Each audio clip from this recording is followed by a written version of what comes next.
यद मान लो यद वो शरीर छोड़ दिए तब क्या होगा? बोले कि तब क्या होगा, शरीर छोड़ेंगे तो रोना पड़ेगा। तो बोले रोने वाले भी किराए से आ जाएंगे। बोले रोने का तो फिर तुम ही को रोना पड़ेगा। तो वामन भगवान बोले जब हम ही को रोना है तो हम विवाह ही क्यों करें? बोले नहीं, फिर भी यदि आपको चाहिए सोना खजाना हीरा जवाहरात जो भी चाहिए आप कहिए, आपको क्या चाहिए, मैं सब कुछ देने को जो है तो तैयार हूँ।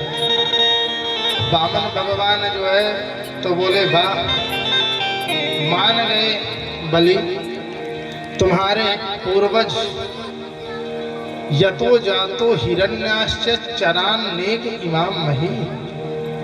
क्या कहना, तुम्हारे पूर्वज में हिरण्याक्ष हिरण्यकश्यप हुए। बलि विरोचन का प्रहलाद का क्या कहना है? प्रहलाद ने तो भगवान नरसिंह को ही प्रकट कर दिया, पर उनके पुत्र विरोचन ने सर्वस्व बलिदान कर दिया था। विरोचन पुत्र बलि तुमने भी कोई कसर नहीं छोड़ी है। ब्राह्मण भक्ति इतनी सर्वोपरि भक्ति आप कर रहे हो, तब तो ज्यादा ही श्रद्धा उत्पन्न हुई। बोले कि महाराज आप तो हमारे पूरे पूर्वज खानदान को जानते हो, आप जो है तो मेरी प्रसन्नता के लिए आप मांगिए। तो बोले कि देखो, वैसे तो ब्राह्मण को मांगना नहीं चाहिए। मांगने से क्या होता है कि तेज क्षीण होता है, जो ललाट में तेज है वो चला जाता है। और हम फालतू दान लेकर के हमें करना भी क्या है, क्योंकि यद्रच्छयो लाभतुष्टस्य तेजो विप्रस्य वर्धते।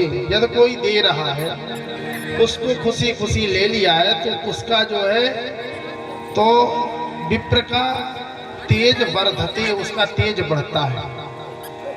तो इसलिए हमें फालतू जो है तो दान लेना नहीं, ना मांग सकते हैं। बोले नहीं, फिर भी आप कुछ तो कहिए। तो बोले यदि ज्यादा ही श्रद्धा उत्पन्न हो रही है तो हमारे इन चरणों से, छोटी छोटी जो चरण हैं, इनसे 3 चरण भूमि नाप करके हमें दे दीजिए। बोले बलि ने कहा महाराज बातें तो बड़ों जैसी करते हो, पर मांगते समय बचकानी जैसी काया है, वैसी अक्ल भी है आपकी। क्या मांग रहे हो पता है? 3 चरण भूमि में तो आसन भी नहीं लगेगा, इतने छोटे छोटे चरण हैं, सुकोमल चरण हैं। उन चरणों में सुंदर जो है तो दिव्य श्याम आभा छलक रही है, लालिमा श्वेत आभा चमक रही है। देख देख करके उन नख चंद्रिका से ही आकर्षित हो रहा है बलि, और कहता है महाराज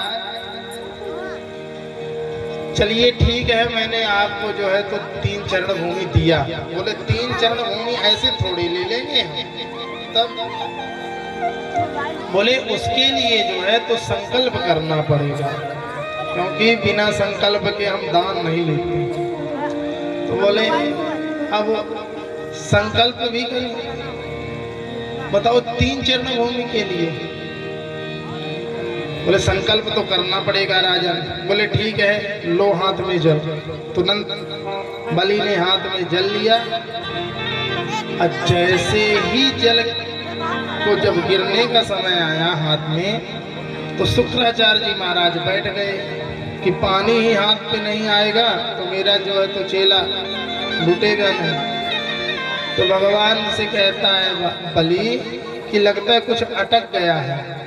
तो जो आसन लिए थे उस आसन की एक पूसा निकाली और जहां मारा सोई एक आंख जो है तो पधार गई। और जहां पधारी तो शुक्राचार्य जी वहां से भागे। मन में सोचा कोई दे रहा है, कोई ले रहा है, आंख हम फोड़ रहे हैं सेते ही।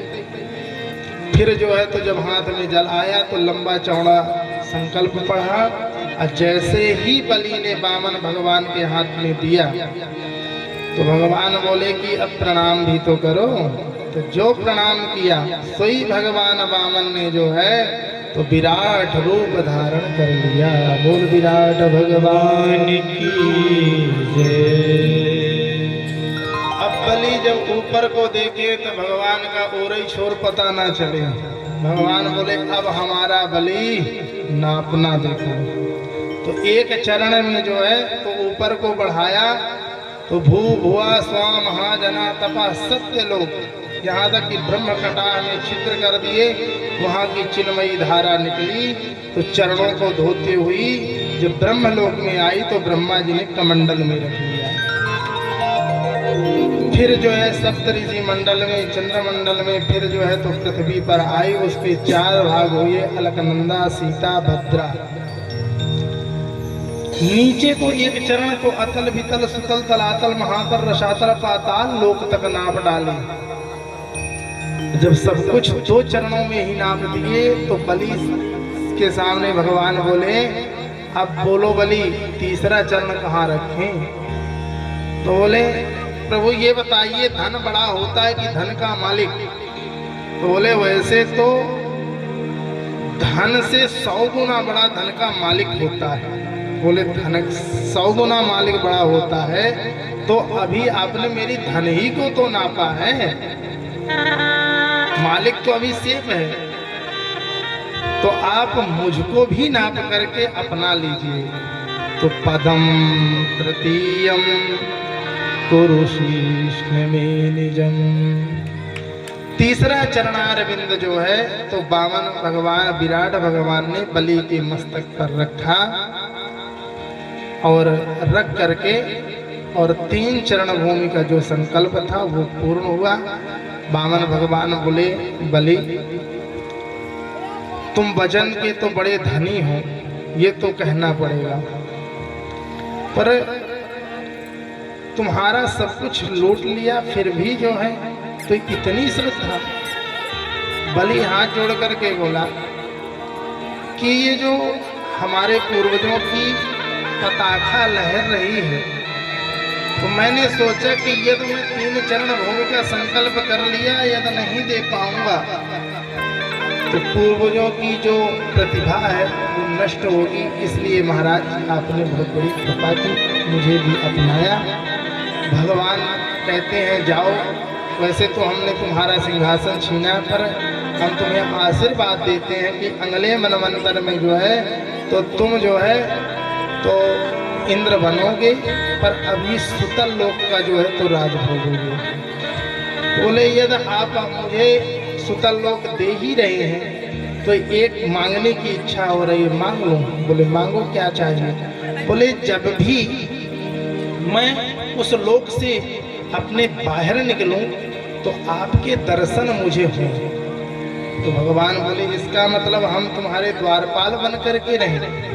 बोले ये तो प्रभु आप ही जानिए। सोई जो है तो भगवान जो है जब इस प्रकार से आशीर्वाद दिए तो प्रहलाद जी प्रकट हुए। प्रहलाद जी कहते हैं हम दैत्यों का गौरव देखो कि दैत्यों के दरवाजे पर स्वयं भगवान जो है द्वारपाल बने खड़े रहेंगे, ये जो है तो गौरव है।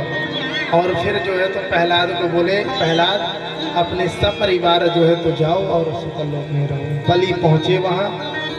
अब इधर जो है तो भगवान भी द्वारपाल बन करके खड़े हो गए। जब द्वारपाल बन करके खड़े हुए तो नारद जी महाराज पहुंचे मैया लक्ष्मी जी के पास।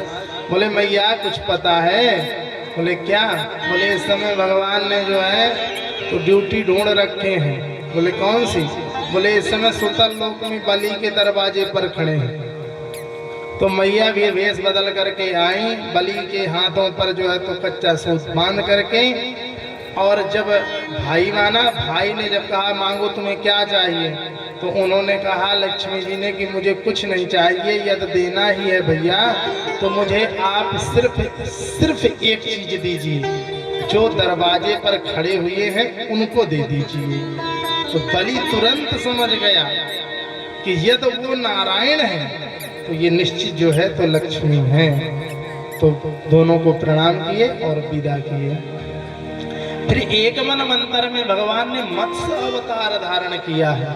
मत्स्य का अवतार धारण करके सत्यव्रत नाम के राजा को जो है तो सुंदर उपदेश दिया है, जो वर्तमान में हमारे यहाँ मनुस्मृति के रूप से जाना जाता है। सत्यव्रत राजा को मत्स्य भगवान बोले कि 7 दिन बाद पर्यंत पृथ्वी जो है समुद्र अपनी मर्यादाओं को उल्लंघन कर देंगे, पृथ्वी में सब जगह जलमग्न हो जाएगी, तो पृथ्वी नौका रूप बन करके आएगी, उसमें सप्तर्षि बैठे रहेंगे, उस पर आप भी विराजमान हो जाना जड़ी बूटियों को लेकर के। वही सब लेकर के गए, मत्स्य के सींग से जो है तो नाव को बांधी और फिर सुंदर भगवान ने जो है तो सुंदर उपदेश दिया है, जो मनुस्मृति के रूप में जाना जाता है।